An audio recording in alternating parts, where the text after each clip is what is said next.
You know that feeling? You walk away from a chat and you're just completely drained, but you can't quite figure out why? Well, today we're gonna decode those subtle, almost invisible signals people send when they secretly dislike you. We're gonna learn how to see the truth, even when their words are saying something completely different. It all starts with that gut feeling, right? That vibe. We've all been there. You're in a conversation, and on the surface, everything seems totally normal, but something just feels, off. The whole energy is just wrong. You're talking, they're smiling and nodding along, but it feels like there's this invisible wall between you two. It's this strange, uncomfortable tension that just screams, something's not right here, even if you can't put your finger on what it is. And this quote just nails it, doesn't it? That's the feeling. You get the sense that they would rather be anywhere else on Earth, maybe even getting a root canal, than having this conversation with you. See, here's the thing. Most people are way too polite to just come out and say, hey, I don't really like you. But their brain doesn't know how to lie.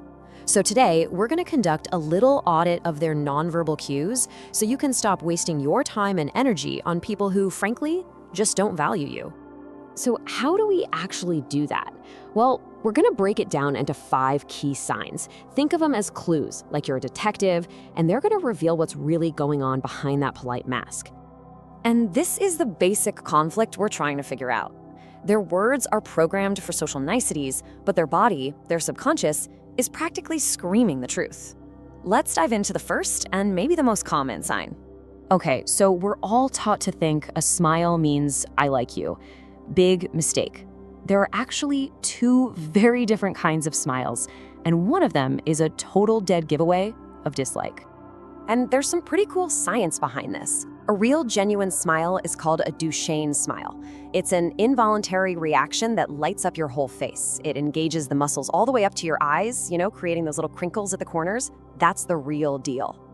So here's the tell. When someone doesn't like you but smiles out of social obligation, they're only using their mouth muscles. Their eyes, they stay cold, tense, almost glassy. Their mouth is saying hello, but their brain is just screaming go away. It's pure courtesy, there's zero real connection there. All right, this next one is super subtle, but it is incredibly reliable. When we like someone, our instinct is to remove barriers between us. But when we feel uncomfortable or rejecting someone, we unconsciously start building them. Pay attention to this. If you're at a table and the other person immediately puts their purse down between you or their phone, or even just crosses their arms rigidly as you start talking, they're building a physical barricade. They're closing off their personal space because deep down, they don't want you in it. I want you to think of a good conversation like a tennis match, okay? You serve the ball by asking a question, and then you expect them to hit it back. But with someone who dislikes you, that ball never leaves their side of the court. This quote just perfectly captures it. If you're asking these great open-ended questions and all you're getting back are one-word answers like yes, no, or I guess, here's the hard truth. It's not that they're shy, it's that they are actively refusing to invest any energy in you. If you're doing 90% of the work, it's time to pack up your racket and go home. All right, now for the main event. This next sign is a micro-expression. It lasts for less than a second, but it is the ultimate, undeniable proof that someone is just tolerating you. So you're gonna wanna pay very close attention here because this is pure gold when it comes to understanding people. It's an involuntary reaction that their brain literally cannot stop from happening. Get this, body language experts, even at the FBI, call it lip compression. So when someone feels dislike or they strongly disagree with what you're saying, or even just with you being there, their lips will, just for a moment, disappear into a thin, tense line. They're physically holding back a negative thought. It's amazing. And that says it all right there. It's like an instinctive gesture of closing a door. If you see that person press their lips together right when you walk up or pitch an idea, look no further. Their mouth is closed because their mind has already shut you out. And finally, the 5th sign, intentional disconnection. Look, we all get distracted. That's normal. This is different. This is an active choice, a signal that anything and everything else around them is more interesting than you are. So if you're in the middle of a sentence and they're staring intently at their phone, or they suddenly become fascinated with a piece of lint on their jacket, or they're constantly scanning the room for an escape, they're sending a very clear subconscious signal: your presence bores me and you don't deserve my time.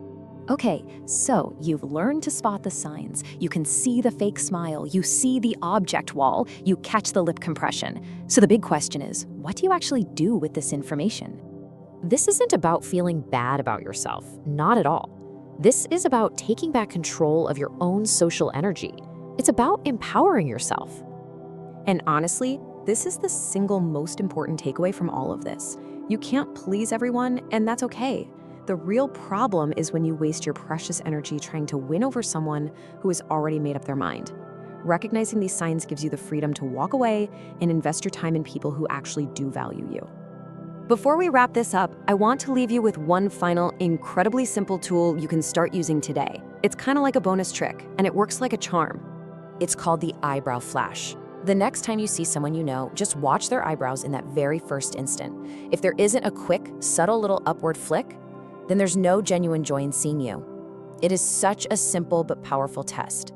So the final question really is, are you going to keep guessing, or are you going to start reading what's really there?